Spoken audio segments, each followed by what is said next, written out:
বিদেশ থেকে অর্থ ফেরানো আসলে কি সম্ভব? পাচার অর্থ। ১৮ মাসে ইউনূস সরকার প্রমাণ করছে তার উদ্যোগ ছিল, আয়োজন ছিল, কতটা আন্তরিক ছিল জানি না, পারেনি।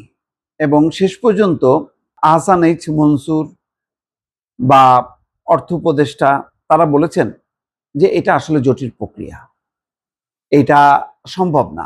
এবং সত্যি কথা বলতে কি, একটা মোটা দাগের ১০০-২০০ কোটি টাকাও যদি ফেরাতে পারতো তাহলে একটা একটু পাস মার্ক দেওয়া যেত ইউনূস সরকারকে, কিন্তু পারেনি। এখন সরকার, বিএনপি সরকার সেই উদ্যোগ নিয়েছে। সেই উদ্যোগ কি আসলে সফল হবে?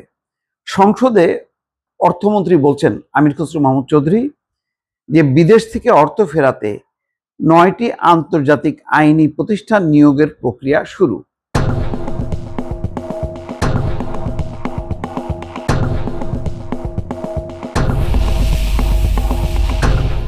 দেখেন, এখন প্রক্রিয়া শুরু।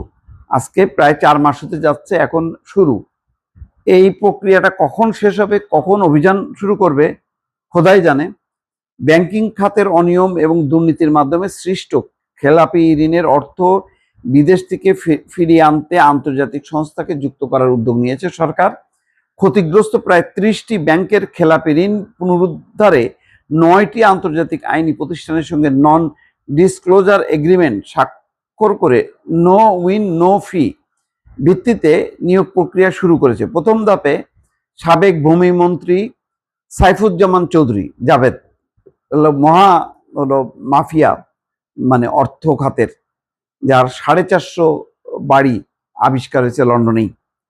বিতর্কিত ব্যবসায়ী এস আলম এবং শিল্প গ্রুপ বেক্সিমকো, শিকদার, নাসা ও ওরিয়ন সংশ্লিষ্ট 6টি মামলায় কার্যক্রম শুরু হয়েছে। আসলে এখন এই কার্যক্রমগুলি শুরু করলে একটা বিপদ হলো যে এদের হাতে বিপুল পরিমাণ টাকা, আবার এই টাকার একটা অংশ সত্যিকার অর্থে এখানে বিনিয়োগ হচ্ছে, এটা সত্য, বহু কর্মসংস্থান হচ্ছে, আবার একটা অংশ পাচার হয়ে গেছে। কিন্তু এর বাইরেও আর একটা কাহিনী আছে, সেটা হচ্ছে বিপুল সংখ্যক ব্যবসায়ী, বেশ অনেক এবং বড় ব্যবসায়ী আছে যাদেরকে গণহারে মামলা দেওয়া হয়েছে, যাদের বিরুদ্ধে তারা ভয়ে দেশে আসছেন না। তাদের ব্যবসা প্রতিষ্ঠানগুলো রুগ্ন হয়ে যাচ্ছে আস্তে আস্তে। খেয়াল করেন, গত 18 মাস এবং 4 মাস, এই 2 বছরে কয়টা নতুন শিল্প হয়েছে আর কয়টা বন্ধ হয়েছে? বন্ধ হওয়ার পাল্লা কিন্তু অনেক বেশি।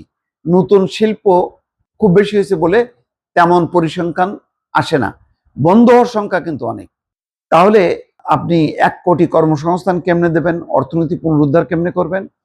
এই যে গণহারে মামলা দিয়ে আওয়ামী লীগ সংশ্লিষ্ট ব্যবসায়ী বলে তারা যে আজকে বিদেশে আছে, তাদের ব্যবসা প্রতিষ্ঠানগুলো আস্তে আস্তে কিন্তু একদম লোকসানি প্রতিষ্ঠানে পরিণত হচ্ছে এবং এইগুলি আর বাঁচবে এমন কোনো আশা নেই। সরকারের একটা, যেটা শোনা যায়, যে সরকারের একটা লক্ষ্য হচ্ছে একেবারে দাগি কিছু আসামি আছে না, মানে দাগি ব্যবসায়ী কিছু, এদেরকে বাদ দিয়ে বাকিদেরকে তারা ইনভাইট করবে, বলবে যে আপনারা ব্যবসা বাণিজ্য করেন, সরকার সাপোর্ট করবে। কিন্তু সেগুলিও কিন্তু খুব দৃশ্যমান না এবং জোরালো হচ্ছে না। ফলে আপনি শুধু ধরেন চীন থেকে বিনিয়োগ আনবেন বা মালয়েশিয়া থেকে বিনিয়োগ আনবেন, কিন্তু অবস্থিত বিনিয়োগকারীরাই যদি হতাশ হয়ে যায়, তাদের বিনিয়োগেও তো বিদেশি বিনিয়োগ আছে, সেই বিনিয়োগগুলি যদি আলোর মুখ না দেখে, দেশীয় বিনিয়োগকারীরা যদি হতাশ হয়ে যায়, আপনি বিদেশি বিনিয়োগ এনে আপনি এই ফুলফিল করতে পারবেন না। ফলে একটা বিপদের মধ্যে আছি। সরকারকে সামগ্রিকভাবেই তড়িৎ গতিতে এই সংকটটার সমাধান করতে হবে।